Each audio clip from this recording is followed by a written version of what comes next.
है नहीं भैया। आज तो इस दहेज प्रथा ने हमारी हिंदू संस्कृति को गर्त में ढकेल दिया। किसी गरीब की कन्या कितने भी सुयोग्य क्यों ना हो, कितनी भी सुंदर क्यों ना हो, अगर उसके पिता के पास दौलत नहीं तो वो अच्छे घर नहीं जा पाती। जिस देश में भारत की नारी को देवी कहते थे, जिस देश का आदर्श है भारत की नारी, उस देश का आज हाल देखो। अगर एक ही लड़का और 10-25 एकड़ खेती और एक आध नलकूप सक्सेस होगा तो फिर देख ले बजारों की मांग। नहीं भैया, जरा सोचो विचारो तो तन्ना दौलत वालों को रिश्तेदारी करो, सुबह का कहते हमारी बारात को संभाल ले हैं। बताओ भैया ये कौन सी बात है, कौन सी बात है ये? तुम्हारी का शंकर जी घाई बारात आ जे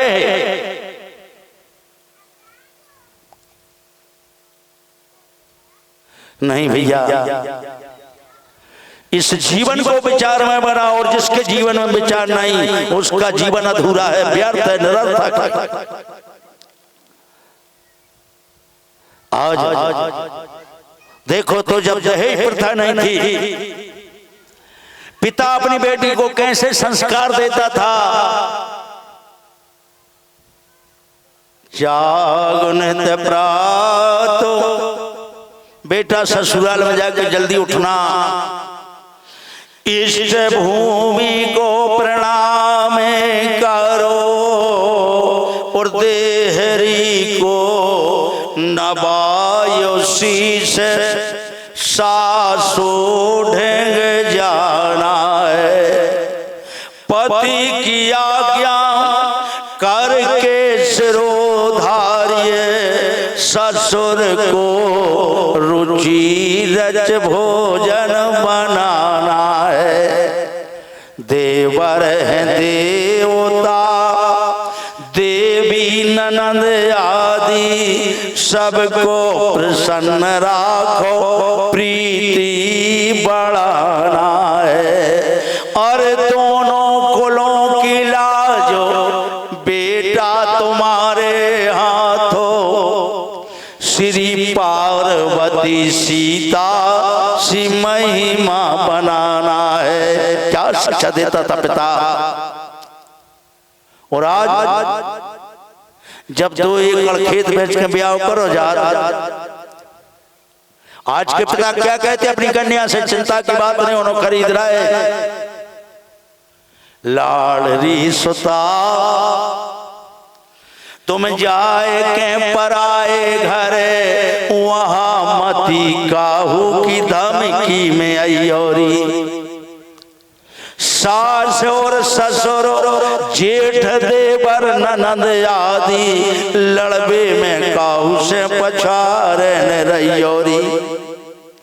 दब कहन रैयो मोरी बेटा तुम सासरे में, एक कहताई को तुमसे करो सुनैयोरी। आज का हाल सिर्फ एक दहेज प्रथा। अगर दहेज खूब ले लाओ तो 2-4 महीना रहे थे बहू दादा की, 2-4 महीना तो सास का के जब दहेज देखा खूब, बहू तो अच्छी है, का नाम धरा दो, कई चंद्रमुखी। और 4-5 महीना में जब वो बहू ने अपने गुण बताए, फिर सास का कहते अरे पूरा सामान ले लो, उन्हें अलग धर लो अपने कमरा में, कहीं अब तो बात ज्वालामुखी हो गई। दोष किसको है, दोष किसको है, इस पर विचार तो करो। देखो तो सभाएं होने लगी, कहने लगे जब 13 ही बंद कर दे, फालतू के ब्राह्मणों को भोजन कराया जाए। बहुत अच्छी बात है भैया, लेकिन क्या है भैया, जब दहेज प्रथा सोई बंद कर दे। तेरा ही तो बहुत बढ़िया बात, लेकिन दहेज प्रथा भी बंद कर दो। लेकिन दहेज प्रथा बंद नहीं हो। आज बहुत दान दहेज दिया। रथ संचालन करते हुए अपनी बहन देवकी को छोड़ने जा रहा है कंस। रास्ते में आकाशवाणी हुई, रे कंस, जिस देवकी को बड़े प्रेम से तू छोड़ने जा रहा है, इसके 8वें गर्भ से तेरा मारने वाला होगा। कंस ने तलवार निकाली कि जब देवकी ने रहे तो बेटा कहां से हो जाए। बस देव थर थर कांपने लगे। नहीं भैया, कंस एक शूरवीर को नारी पर हथियार चलाते शोभा नहीं देता। जिसमें तेरी ये बहन है, कहता है नहीं छोड़ूंगा। बड़े सत्य प्रतिज्ञ हैं बसदेव, दोनों हाथ उठा के कह देते हैं कंस भैया तेरे से वादा करते हैं, इसके जो बेटा होगा तुझे ला कर देंगे, लेकिन देवकी को छोड़। कंस जानता है बसदेव ने जो कह दिया करें। देवकी को छोड़ दिया। प्रथम बेटा का जन्म हुआ देवकी के यहाँ कीर्ति नाम का। बसदेव बोले देवकी बेटा हमें दो, हम कंस को वचन देकर आए। धन्य है वो देवकी, तभी तो नारायण बेटा बनकर आया। मेरे पति की अनुमान रहे, मेरा सर्वस्व चला जाए। बेटा उठाया, बसदेव को दे दिया। राज दरबार में लाए। कंस ने देखा बड़ा सुंदर बालक है, बोले ले जाओ, हमें तो 8 में से भय। वापस कर दिया, लेकिन देवताओं ने सभा का आयोजन किया। बोले देखो भैया कंस की जल्दी न हुई है, बहने वापस कर दा जो मैं पाप बढ़ने तो। नारद जी बैठे थे सभा में, बोले हमें सौंपो जो काम, तो कंस की जल्दी हो जाए। यही से तो इनको नाव नारद है। नारद से कहते हैं, बोले ना धन रद बराबर नारद, जिसकी वाणी कभी रद ना हो उससे नारद कहते हैं। आजकल चुगली करे वाले हो नारद कहने लगे। व्याकरण की दृष्टि से अगर नारद का अर्थ किया जाए तो नारम ज्ञानम ददाति इति नारद, जो हमें ज्ञान दे वो नारद है। देवताओं से कार्य लेकर मथुरा आए। कंस ने वही आकाशवाणी सुनाई। आज प्रथम बेटा लाए थे, वापस कर दिया। एक 8 पंखड़ियों का कमल पुष्प पड़ा था। नारद जी ने उठा और घुमा था। बोले गिनो ऐसे 8, गिनो ऐसे 8, गिनो ऐसे 8, कोनो भी 8 में हो सकता। कंस दौड़ा, देवकी की गोदी से उस बालक को छीना, पत्थर पर मसल देता है। बसदेव देवकी को जेल खाने में डाल दिया। आज कंस ने देवकी के 6 बेटा मार डाले। आज समस्त देवता पृथ्वी गौ का रूप धारण करके भगवान के सामने जाकर रोते, कहते बारंबरेण्यमो। भागवत में श्लोक आया है, बरंबरेण्यम वरदम वरदानाम चा कारुणम कारुणम सर्वरूपाणाम तेजो रूप नमाम। हे प्रभु रक्षा करो। भगवान कहते हैं देवताओं में आ रहा।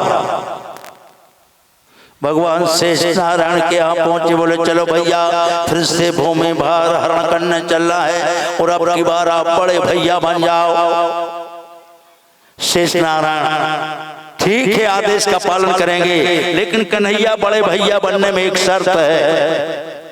कौन सी? बोले जब तक आप नहीं आ जाओगे तब तक मैं ना आंखें खोलूंगा ना रोऊंगा। ठीक है, आज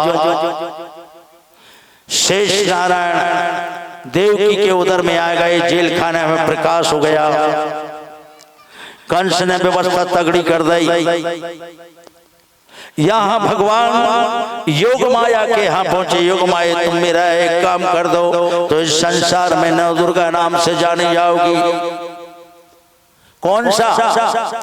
बोले जो देवकी के उदर में शेष नारायण हैं उनको खींचकर रोहिणी के उदर में स्थापित कर दो। तुम यशोदा के यहाँ जन्म लेना।